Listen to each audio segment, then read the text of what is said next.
L'esclave qui n'est pas capable d'assumer sa révolte ne mérite pas que l'on s'apitoie sur son sort.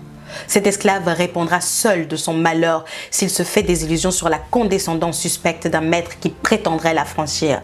Seule la lutte libère.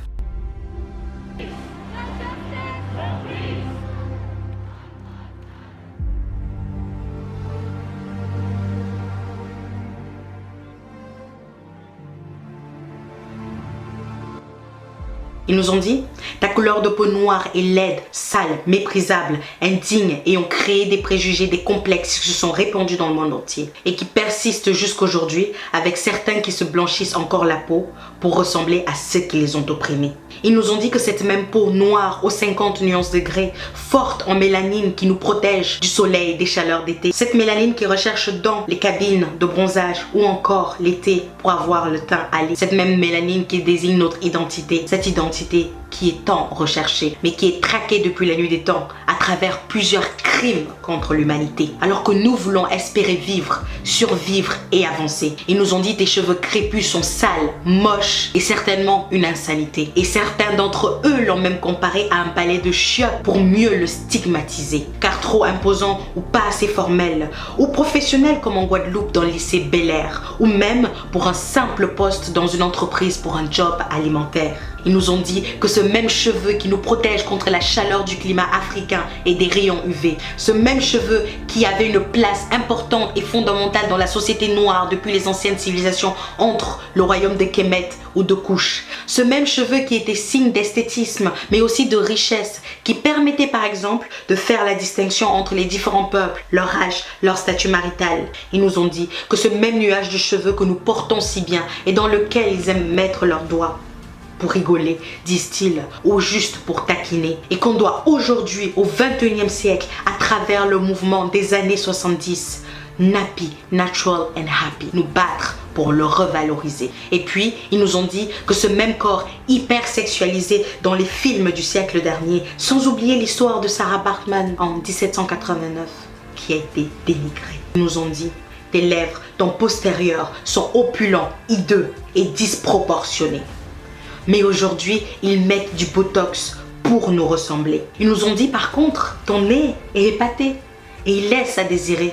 Sans doute pour nous diaboliser et enlever en nous toute humanité. Ils nous ont dit, ta musique est trop bruyante, trop revendicatrice et aujourd'hui, ils chantent et dansent sur le jazz, le blues, la soul et négro spiritual ou gospel depuis les champs de coton de 1612 jusqu'en 2019 au Zénith de Toulouse. Ils nous ont dit en 1991, comment voulez-vous que le travailleur français qui habite la Goutte d'Or, où je me promenais la semaine dernière, et qui voit entasser des familles, 3 ou 4 épouses et une vingtaine de gosses, qui gagnent 50 000 francs sans naturellement travailler, si vous ajoutez à ça le bruit, l'odeur, eh bien le travailleur français sur le palier, il devient fou.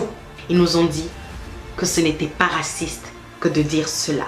Ils nous ont dit que désormais vous êtes indépendants. Et en 1984, ils ont partagé notre continent à la conférence de Berlin pour sceller leur amitié. Non, autorité. Car bien avant, ils avaient dit tu vas t'appeler Haute-Volta, Cameroun, Côte d'Ivoire, Gabon ou Érythrée. Sans doute pour nous dire que même les noms de vos pays, nous les avons choisis pour vous différencier. Ils nous ont appelés nègres, gens de couleur, noirs, immigrés, diversité. Et même black comme pour atténuer, mais jamais expatriés, en disant de nous à travers des préjugés qu'on était incapables, paresseux, sales, bruyants, répugnants, voleurs, violents, bons à rien, mais doués en sport et en danse ou pour rigoler. N'est-ce pas cela un discours de haine ou d'incitation à la haine et au mépris de notre identité? Ils nous ont dit que la race existait dans les années 1480 pour légitimer l'atrocité de l'esclavage et la colonisation. Puis, en 1958, ils ont prétendu supprimer le mot race dans leur constitution sans avoir prévenu leurs descendants à qui ils ont inculqué qu'ils étaient des êtres supérieurs. Supérieurs aux autres, ils ont oublié de leur dire que dorénavant, il fallait dire adieu aux résidus nocifs que sont les discriminations raciales que chacun de nous vivons au quotidien. Et ce manque de respect et de considération a créé pour certains d'entre nous un complexe d'infériorité. Ils nous ont dit que De Gaulle et les autres étaient des héros, des scientifiques, des historiens, des philosophes avec des petits secrets inavouables. Rien de grave. Ils nous ont dit que comme pour confirmer leurs propos, qu'ils nous laisseraient des statues en souvenir à leur effigie jusqu'aujourd'hui. De Gaulle, Victor, Schlosser et les autres. Bravo la Martinique. Ils nous ont dit des enfants vont s'appeler Toby et non Kunta Kinte, Catherine, Marcel, Jean-Paul, Guy, Thierry ou Mireille, sous prétexte que cela correspond à une société libre, actuelle. Alors que leurs enfants ne s'appelleront jamais Adama, Lamine, Abid, Boubacar, Bintou, Fatou, Aïssa ou Kadiatou, car ils savent que le nom que l'on porte constitue notre identité. Cette même identité qui est pourchassée. Et Adama, n'avait-il pas le bon nom? Qu'en est-il de Georges? N'est-ce pas assez conventionnel, actuel, déraciné, aliéné? Et ils ont dit, tu vas t'appeler les États-Unis d'Amérique, car pour eux, c'est à eux que revient la découverte de cette terre, qui, rappelons-le, ne leur appartient pas, et où ils ont dessiné les peuples autochtones appelés Amérindiens. Et puis, ils ont réduit en esclavage les Noirs qui continuent de tuer en brandissant comme argument white supremacy. Ils nous ont dit, quand vous parlez de racisme, vous vous victimisez, vous êtes dans l'émotion et vous refusez tout avis objectif. Notamment celui de dire que c'est vous-même les racistes. Ils nous ont dit que la religion ou les croyances de vos ancêtres ne valent rien. Jésus qu'ils ont fait à leur image vous sauvera. Marie qui est vierge vous écoutera et transmettra vos prières à Dieu, leur Dieu, pour mieux asservir par le consentement, car vos croyances, c'est mal, c'est la sorcellerie. Ils nous ont dit que l'Afrique est pauvre, sauvage, avec des guerres, des conflits, sans nous préciser que c'était leur vache à lait. Nous poussons parfois nous-mêmes à avoir peur d'y retourner pour les vacances ou pour développer, car on a été trop déracinés. Ils nous ont dit, ton histoire n'existe pas ou plus, et ils ont écrit des mensonges sur la leur pour mieux le vendre à leurs enfants, mais surtout pour dominer celle des autres, en passant par le royaume de Soundiata Keïta, de Mansa Moussa, l'homme noir le plus riche de l'histoire de l'humanité, bien avant Jeff Bezos et ses amis. Ils nous ont dit à l'école de retenir le nom de Thomas Edison pour l'invention de l'ampoule, en oubliant volontairement Lewis Howard Latimer et son filament de carbone avec son invention de la lampe électrique.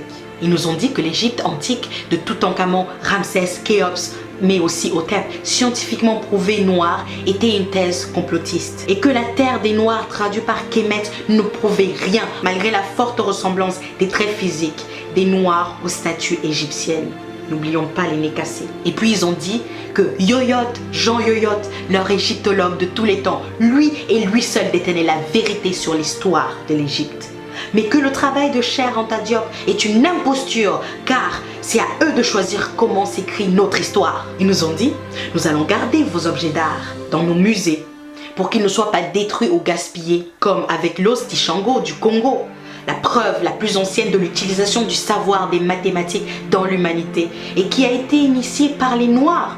Ah non! Il faut surtout pas leur dire que des choses utiles ils ont inventé. Ils nous ont dit qu'ils ont fait la première déclaration des droits de l'homme en 1789, alors que la charte du Mandingue existe depuis 1236 et prônait déjà la paix sociale dans la diversité, l'inviolabilité des personnes humaines et l'éducation, l'intégrité de la patrie, la sécurité alimentaire, l'abolition de l'esclavage ou encore la liberté d'expression. Quelle coïncidence! Ils nous ont dit, vous n'avez pas de civilisation, d'inventeurs, de chercheurs, de scientifiques, de philosophes, en passant par Thalès, Pythagore ou Hérodote. Ils nous disent aujourd'hui qu'ils sont là pour nous aider, pour lutter contre le Covid alors qu'ils n'arrivent même pas à le contrôler. Nous aider à nous délivrer de la famine avec leurs produits exportés, de nous délivrer des guerres que certains d'entre eux ont créées dans leur propre intérêt. Alors, ils ont créé des ONG pour donner du sens à leur vie, sans toutefois aider la vie de celles qu'ils prétendent protéger. Ils sont venus avec le FMI, la France-Afrique, le CFA, l'ECO